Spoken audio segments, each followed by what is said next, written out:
Igen? Szevasztok gyerekek! A Raklocs Halma elmesél nektek egy mesét. Hófehérke és a híd Gyebetre. Hús! De megyek! Hús! Scheiße! Egyszer volt, hó nem volt. Volt egyszer a Raklocs Haje, penal temera. Vasszat néke hó. Szólt a izének, a Négusnak, ugye rákapargasek a Csecsi. Szólt neki, hogy el kéne menni is kurvának. No, kurva is egyezett a Négus.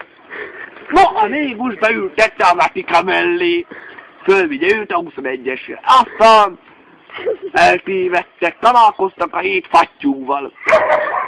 A 7 fattyúnak az anyukája nem fizette a gyerekgyártást. Egy házba éltek fönt a ház tetején. Szocpolos volt, ugye, szocpolos? Szocpoloska. A Tomika építette. No, ott, aztán A szocpoloska? oda ment az a Raklocs Haje, tukavasztó temera, fölcsalt a kíróba. Milyen tevek erre? Nem temera, fölment, fölment a fattyúka, mondta neki, hogy mit főztél? Főzött a lászló jó bableves. Ezett is bableves, a fattyú. Jó bableves, ne szítak. Mondták a 7 fattyú, hogy mi lenne, ha letudnák ezt természetes dologban.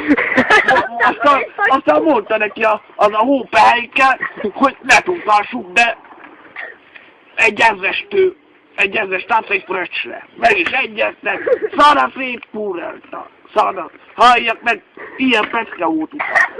Szana szétkúrelták, utána jött a Négus. No, azt mondja, amúgy jött a kőszínű banya is. A kőszínű banya jött. Kőszínű bánya, fölment, maradjál csöndben, kenal bestének! Ugyan Busi!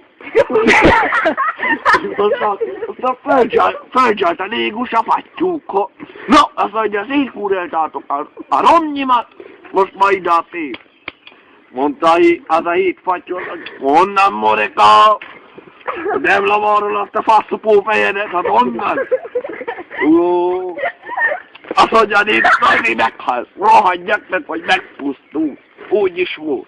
Jöttek a Tomikáik, lelőtték a 7 fattyút. Mit csináljon most akkor a hópehely? Elment Tomika a szocpot felvenni 3 gyerekre, ugye? 3 milliót kapott, fel is épült nekik az új kéró. Nos, aztán nem ő lakott benne, kiadta albérlőnek, a rohadt fattyú. Utána meg elküldtődött vissza a Négus. Hogy veregessem a szájába a faszomat. Ha hiszitek, ha nem gyerekek, hogy a Gyebetrártok rohadjon ki ott, ahol van, ez így volt. Olyan. Aztán megmondja a barátom, együtt voltunk, kúrogattuk a hófehérkét. Most jön.